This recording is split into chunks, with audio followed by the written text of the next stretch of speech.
नमस्कार, खबरों की खबर में आपका स्वागत है। चीन के फंडिंग से चलने वाले दलाल पत्रकारों का धंधा अब बहुत बड़ी मुसीबत में फंस गया है, क्योंकि ईडी और मोदी सरकार इनके ऊपर कार्रवाई शुरू कर दी है। खबर आ रही है कि साउथ दिल्ली में एक बड़े घर को सीज किया है ईडी ने और कई सारे वामपंथी नेताओं को ईडी पूछताछ के लिए बुलाने वाली है। क्या खबर आई है, इसे जरा देखिए।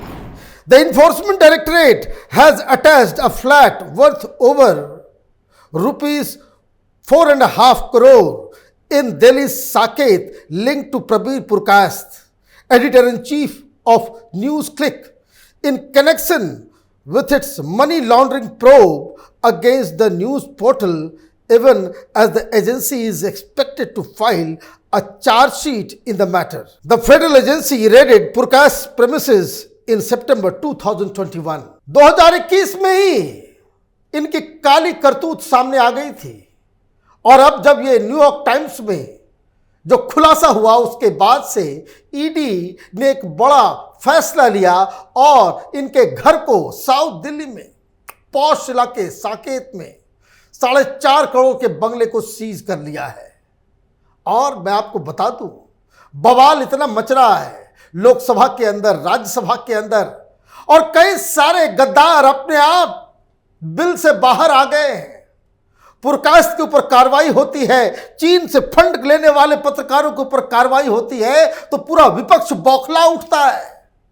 वो कहते कि बहुत बड़ी कार्रवाई हो रही है, कार्रवाई को रोको। और पार्लियामेंट में अगर इनका नाम लिया जाता है तो ये कहते हैं भाई नाम से हटा दो। जबकि हकीकत क्या है, ईडी ने क्या खुलासा किया था, क्यों हो रही कार्रवाई? ईडी ने कहा, the agency claimed a scrutiny of funding patterns of PPK News Click Studios Private Limited shows it was created to upload anti-national news at the instance of Singham having suspected links with the Communist Party of China, as he made all the investment by the way of FDI and transferring of export proceeds. Chinese propaganda करने के लिए anti national, ये ED कह रही है कि ये anti national खबर को प्रसारित करता है। इसके साथ जुड़े हुए बड़े बड़े पत्रकार हैं और ये खुले रूप से हिंदुस्तान में काम कर रहे हैं और उसके बावजूद ये छाती पीटते हैं कि हिंदुस्तान में पत्रकारों को आजादी नहीं है।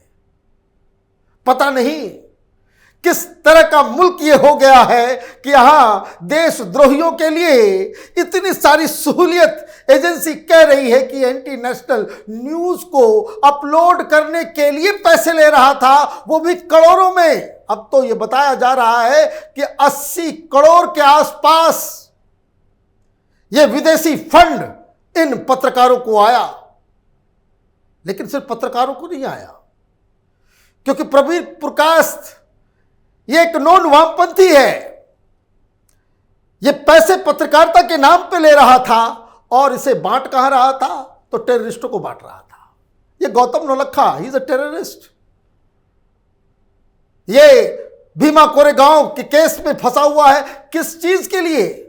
प्रधानमंत्री मोदी की हत्या का आरोप है इन लोगों के ऊपर, हत्या के साजिश रचने का आरोप है।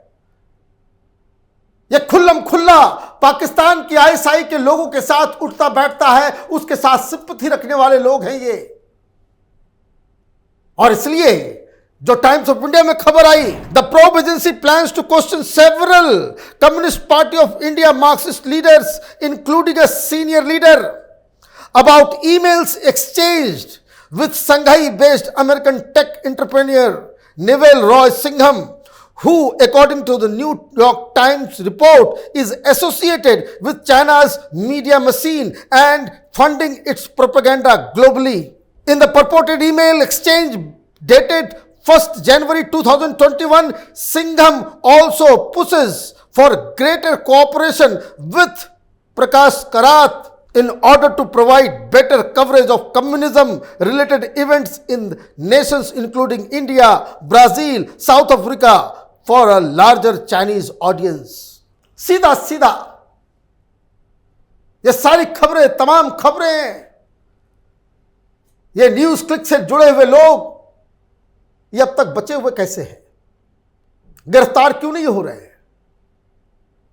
ये दिन के उजाले की तरह के साफ है कि ये सब कुछ हो रहा है, लेकिन पार्लियामेंट के अंदर कोई आवाज उठा दे तो ये पीछे पिल पड़ते हैं कि नहीं, खबरदार जो आपने इन दलाल पत्रकारों का नाम लिया।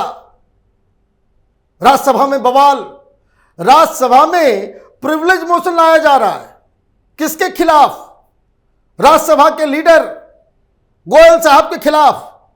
क्या उससे जुड़ी हुई खबर है? जरा सुनिए। Leaders from the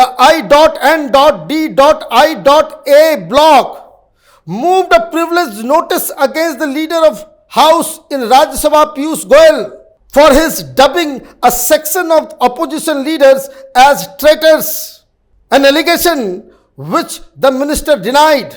The parties whose leaders gave the notice includes Congress, TMC, AAP, RJD, DMK, RJD, JDU, NCP and the left parties. ये सारे लोग मिल गए कि भाई क्यों कह रहे हो, गद्दार क्यों कह रहे हो। और यही लोग डिमांड भी कर रहे हैं कि न्यूज क्लिक का नाम जो लिया गया है, पत्रकारों का जो नाम लिया गया है, उसको डिलीट किया जाए। और ऐसा क्यों हुआ? क्योंकि पीयूष गोयल ने पार्लियामेंट में बड़ा बवाल, ऐसा बवाल क्रिएट किया, ऐसा स्टेटमेंट दिया। क्या कहा था? Leader of the house in Rajya Sabha Piyush Goyal said it is a serious matter, strange relationship, Congress and the Ghamandiya alliance are conspiring against India by supporting all Chinese media. This should be discussed. These anti-India forces are helping and funding each other and running anti-India propaganda. What is the relationship of Rahul Gandhi with Communist Party of China? The country should know their intentions, whether they are with India or China. बस मिर्ची लग गई कि भाई privilege motion लगाओ leader के खिलाफ। क्या होगा इससे? क्या फर्क पड़ता है? इससे फर्क कुछ नहीं पड़ता है, बल्कि इससे रिश्ता जुड़ जाता है। आप अपने लोगों को ही बचाने के लिए मैदान में कूदते हैं। आप देखिए किस तरह का मुल्क है, किस तरह का अपोजिशन है और किस तरह का की पत्रकारिता अब तक हिंदुस्तान में होती आई है। एक न्यूज क्लिक है जिसके साथ बहुत सारे लोग जुड़े हुए हैं।